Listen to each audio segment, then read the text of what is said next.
How y'all doing today? My name's Ayin, and today's topic of discussion is going to be others are not receptive to what I'm giving. Others are not receptive to what I'm giving. Now, when I think about this, I think first and foremost when you give a gift away. When you give a gift away, usually, or the way that it should be, is you're giving it away with no strings attached. So in other words, if I give you something, you take it, you do as you please. Just like these videos that I put here on YouTube. You take what you need and you go on. Some people don't get that concept. Some people think that when they give something, they have the right to hover over you, make sure you're using it right, make sure you're using it for the purpose that they intended to give it to you for, and that's not correct.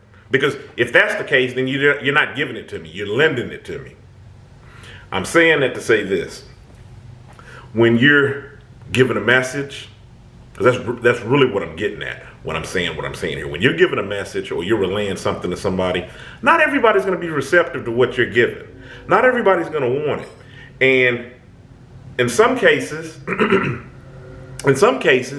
people are just doing certain niceties to where they may want to accept your gift because you're giving it, because they might not necessarily want to reject what you're saying, or like I said, giving them or whatnot. So they'll take what you're giving and they may put it aside up at home. They may not use it. And like I said, this is in regards to saying, like, even if you were giving them some knowledge or you kicking some sort of knowledge to them, they might not use that right away. Maybe they might use it way down the road. I was talking to my friend's father. This was a few years ago. And we were talking in the parking lot. And he was telling me about an instance where he said that his older sister had given him some advice when he was a young man. Actually, I think he said he's probably like maybe a young teenager. And he was telling me, he was like, Ayin, it isn't till now that I see what she's saying. Now think about that now.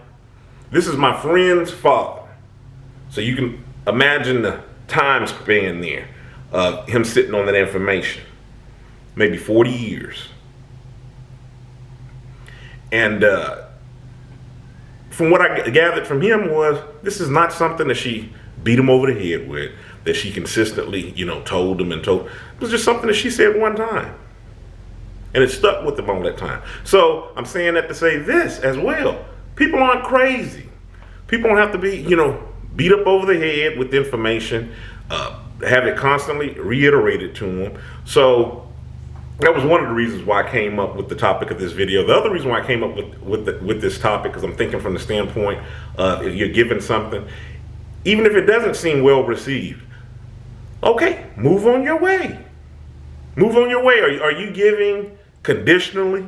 Am I only giving this to you because you're going to receive it? Or am I offering something? I'm seeing, if I can offer something and it's some value to you. Imagine, how would I be able to do these YouTube videos if I had that mindset that everybody's got to be walking away with something from this video? Every person that comes across this video, they just, they just got to take this knowledge and use it. It's got to be comments all in the comment sections. I don't see 100 likes. I don't see 1,000 likes. I mean, that would be insane. I wouldn't be able to keep on doing what I'm doing. So the point of what I'm making is when you're giving information or you're giving anything, give it, move on. Keep it moving. You don't have to stick around to see, are people using it the way that I intended? I have an uncle where I actually mentioned this in my book, Kilimanjaro's Arithmetic of Family Communication.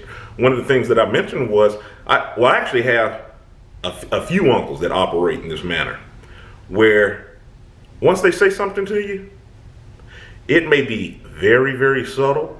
It'll come across in the most gentle, compassionate way. It won't be in a way of them saying, hey, you need to do, or it'll come across so smooth and so suave, you'll miss it. But the thing about them is, they'll only say it one time. If you're not paying attention to it, you'll miss the advice that they're giving or the words of wisdom that they're giving. You'll miss it because that's just how subtle and how laid back they are. And you can tell with them, I mean, despite how they may come across and give the information, I mean, you would never know if on the inside they were just, like, I really hope Ayin uses that, but I mean, you know that they're speaking from a place of love and compassion because they're my uncles, they're family. But the fact of the matter is, they'll mention it one time. That's it. That's it. Even if you go and you do something contrary to what they might have advised you, you'll never hear from them. See, I told you. Remember when you were talking about and I said, no, I don't remember when you said that, huh? Yeah, I told you. They'll never give that to you. And it just showed me as an example to lead by. When you're giving information to people, people can appreciate that information a lot better if you're not just steadily just bashing them over the head with it. I know for me coming up, especially like as a teenager, like in my teenager to young adult years, I was fine with you telling me something once. You could even tell me twice.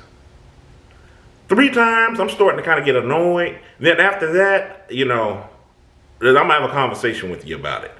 And really me even hearing you say something that many times is really me just kind of giving you a pass on, look, they're just talking, go ahead and let them have their piece. So I just wanted to share that with you, that when you give something to others, don't give with strings attached or conditions, because if you're doing that, then you're not giving it. And like I said, it works the same way with information. If you're going to walk around and hover, or you expect them, once you give them some knowledge or something, you expect them to come back and just be like, hey, look, I'm using what you said. It's that reassurance. Then maybe the issue is with you. That's all I'm saying. When you give unconditionally. And like I said, back to the topic of this video. Others are not receptive of what I'm giving. Okay, well, I mean, move on. I mean, that's not the only person here on earth. I'm sure whatever you're given, there's somebody else that can receive the information, or perhaps it's the packaging that your message is coming in. Am I giving this in the right way? Am I presenting it in the right way? Or am I just, coming across, like I said in many of my other videos, like a bully, like I'm just, you should take what I'm saying because I'm the one that said it. Is that how you're coming off? Because if that's the way that you're coming off, then maybe you need to tweak your message a little bit. Or, like I said, it may be some people that, respect having a message like that. And another way to look at it too is, even if you were to force somebody to do what you were saying, just because you were just all overbearing with it and you were just drilling it in their head, are they really doing it because they want to? Or just because you're harping on it? It's just something to think about. In the meantime, while you're thinking about that, go check out a book I've written. Kilimanjaro's The Arithmetic of Family Communication. It has to do with, from your standpoint of view, of dealing with your mother, your father, your siblings. It's a little bit of what I kind of discussed here in regards to that with your siblings. Because sometimes, you have those siblings where, you're trying to help them get it together, or it can be the other way around, and, people just do what they want. And that's fine, because you do what you want. So it touches a little bit on this topic that I had, given today. Also, I have other social media accounts: Facebook business page, Tumblr, Twitter, Instagram. Obviously, I'm on YouTube. So I have all those links in the description box. Go ahead and click the subscribe button if you already hadn't. Follow me on my other social media. And in the meantime, stay encouraged. Avoid being discouraged. My name's Ayin. You have a good one.